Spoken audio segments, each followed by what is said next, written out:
வணக்கம், நான் chef Deena. Welcome back to chef Deena's kitchen. இன்றைக்கி நம்ம சேனலில் இந்த சேமியா வச்சு ஒரு சூப்பரான ஸ்டைலை பண்ண போகிறோம். அந்த ப்ரிப்பரேஷன் சேமியா இட்லி. ஆக்சுவலாக வந்து சேமியா வந்து உப்புமா பண்ணியிருப்பீங்க, அப்படிலாம் கிச்சடி பாயாசத்துலாம் யூஸ் பண்ணியிருப்பீங்க. அதே சேமியா வந்து இன்றைக்கி கொஞ்சம் லைட்டாக கேர்லாம் ஆட் பண்ணி ஒரு இன்ட்ரெஸ்டிங்கான ஸ்டைலில் ஸ்டீம் பண்ணி இட்லியாக தர போகிறோம். இப்போ இந்த ப்ரிப்பரேஷன் எப்படி பண்ணுறது பார்ப்போம். அதுக்கு முன்னாடி இந்த டிஷ்ஷுக்கு தேவையான பொருட்கள் பார்த்தலாமா? இப்போது இந்த சேமியா இட்லி எப்படி பண்ணுறது பார்ப்போம். அதுக்கு முன்னாடி தேவையான பொருட்கள்: சேமியா 250 கிராம், நெய் 1 ஸ்பூன், இஞ்சி சிறிதளவு, பச்சை மிளகாய் 1, சின்ன வெங்காயம் 10-12 நம்பர், நல்லெண்ணெய் 1 டீஸ்பூன், உளுத்தம்பருப்பு 1 டீஸ்பூன், கடலைப்பருப்பு 1 டீஸ்பூன், கடுகு 1/4 டீஸ்பூன், காஞ்ச மிளகாய் 2 நம்பர், சீரகம் சிறிதளவு, மஞ்சத்தூள் சிறிதளவு, பெருங்காயம் தேவையான அளவு, அரிசி மாவு 2 ஸ்பூன், கொத்தமல்லி சிறிதளவு, கருவேப்பிலை தேவையான அளவு, தயிர் 3 ml. இதாங்க இந்த ப்ரிப்பரேஷன் தேவையான பொருட்கள். இப்போது இந்த மண்சட்டியில் நான் 1 ஸ்பூன் நெய் ஃபஸ்ட் ஆட் பண்ணியிருக்கேன். அதுக்கப்புறம் வந்து நம்மக்கிட்ட இருக்க இந்த சேமியா வந்து ஃபஸ்ட்டு நல்லா லைட்டாக வறுத்துருங்க. வறுத்ததான் உங்களுக்கு வந்து கரெக்டாக உங்களுக்கு வந்து அந்த ஸ்டீம் பண்ணி எடுக்கும்போது கரெக்டாக உங்களுக்கு மேந்து வரும். அதனால தான் வந்து ஃபஸ்ட்டு சேமியா வந்து லைட்டாக வறுத்துடுறோம். ஆக்சுவலாக இதே வந்து பால் பாயாசம் சேமியா உப்புமா பண்ணும்போது எதுக்காக சேமியா வறுக்கிறான்னு கேட்டிங்கன்னா அந்த சேமியா ஒட்டாமல் வரதுக்காக தான். இப்போது இந்த இட்லிக்கு வந்து கொஞ்சம் நல்லா ஸ்டீம் பண்ணுறதுனால வேகிறதுக்காக நான் வந்து லைட்டாக வறுத்துருக்கேன். இப்போ இந்த சேமியா ரெடி ஆகிடுச்சு. இன்னொரு மண்சட்டியில் கீ, அதுக்கப்புறம் நல்லெண்ணெய், தாளிப்புக்கு கடுகு, சீரகம். இந்த எண்ணெய் வந்து லைட்டாக கொஞ்சம் சூடான போய் இந்த கடுகும் சீரகம் கொஞ்சம் லைட்டாக அந்த பொரிஞ்சு வரணும். அதுக்கு பிறகு வந்து காஞ்ச மிளகாய் நீங்கள் ஆட் பண்ணணும். காஞ்ச மிளகாய் நீங்கள் போடும்போது குண்டு மிளகாய் நீங்கள் உடச்சி போடலாம், அப்படிலாம் நீட்டு மிளகாய் உடச்சி போடலாம். குண்டு மிளகாய் போடும்போது கொஞ்சம் காரம் அதிகமாக இருக்கும், நீங்கள் அந்த மிளகாய் ஏற்ற மாதிரி நீங்கள் ஆட் பண்ணலாம்.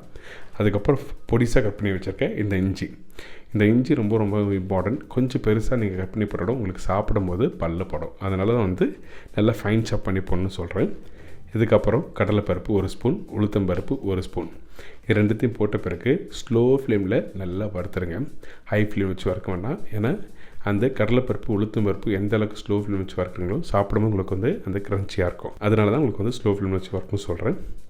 இதுக்கப்புறம் கொத்தமல்லி, பச்சை மிளகாய், பொடிசாக கட் பண்ணி வச்சுருக்கேன் இந்த சின்ன வெங்காயம், இதெல்லாம் போட்ட பிறகு ஒரு 2 செகண்ட் லைட்டாக வதக்குங்க. ரொம்ப நேரம் வதங்க வேண்டாம். வெங்காயம் வந்து நல்லா க்ரன்ச்சியாக இருக்கணும் வீட்டில் நீங்கள் பண்ணும்போது.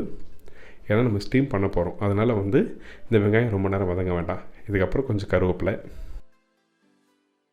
பெருங்காயம், மஞ்சத்தூள், உப்பு தேவையான அளவு. மஞ்சத்தூள் எதுக்காக ஆட் பண்ணால் அந்த பச்சை வாசனை போகிறதுக்காக.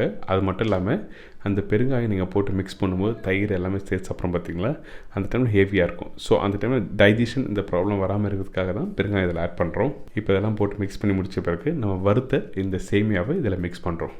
இதில் போட்டு மிக்ஸ் பண்ணி குக் பண்ண வேண்டாம். ஜஸ்ட் லைட்டாக அந்த தாளிப்போடு போட்டு மிக்ஸ் பண்ணிவிட்டு அதுக்கப்புறம் ஒரு சின்ன பவுலில் நம்ம மாற்றிடலாம். இந்த மாதிரி நல்லா மிக்ஸ் பண்ணி எடுத்துருங்க.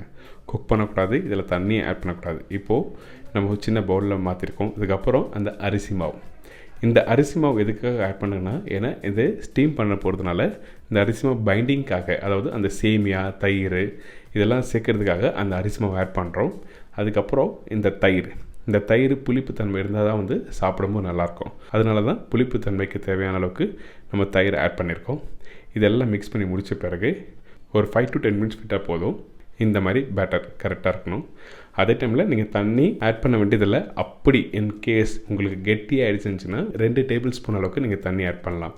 இப்போ ரெடி ஆகிடுச்சு. இந்த இட்லி தட்டில் வந்து கொஞ்சம் லைட்டாக ஆயில் அப்ளை பண்ணி வச்சுருக்க தட்டில் வந்து அழகாக அந்த இட்லி தட்டுக்கு தேவையான அளவுக்கு அந்த இட்லியை கரெக்டாக எடுத்து ஷேப்பாக ப்ளேஸ் பண்ணுறோம். ஒரு சின்ன இனோவேட்டிவான ஒரு ப்ரிப்பரேஷன் தான். நிறைய பேர் வீட்டில் இட்லி பண்ணும்போது ஒன்று ரவை இட்லி அப்படி இல்லை நம்ம உளுத்தம்பருப்பில் பண்ணுற இட்லி தான் சாப்பிட்ருப்பீங்க. இந்த சேமியாவை ட்ரை பண்ணி பாருங்கள். வீக்லி ஒன்ஸ் இது மாதிரி ட்ரை பண்ணுறதுலாம் ஒன்றும் தவறில்லை. சம்திங் ஒரு டிஃப்ரெண்ட்டாக ஒரு இனோவேட்டிவான ப்ரிப்பரேஷன். இது கூட வந்து கண்டிப்பாக நீங்கள் தேங்காய் சட்னி தொட்டு சாப்பிட்டீங்கன்னா அந்தளவுக்கு அருமையாக இருக்கும். இப்போது இந்த இட்லி ரெடி ஆகிடுச்சு. ஸ்டீம் பண்ணுற டைம் வந்து கரெக்டாக ஒரு 7 to 9 minutes விட்டால் நீங்கள் கரெக்டாக இருக்கும் இந்த இட்லி.